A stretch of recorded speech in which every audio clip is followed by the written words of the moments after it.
زنان زندانی را تا ماه سپتامبر به تاجیکستان می‌آورند.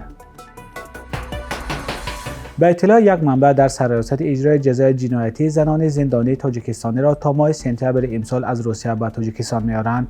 این منبع که با دلایل‌های امنیتی نخواست نامش فاش شود گفت ساختمان بناهای علاوه‌ای در محبس زنانه شهر نارک ادامه دارد.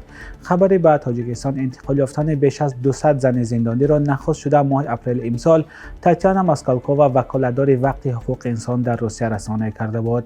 ماسکالکووا گفته بود که برای انتقال 200 زن محبوس از روسیه به تاجیکستان به رئیس جمهور مملکت رحمان مراجعت کرده پاسخ مثبت گرفته است.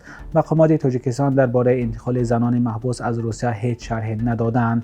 آمار زنان محبوس از تاجیکستان در روسیه در منابع باز دسترس نیست.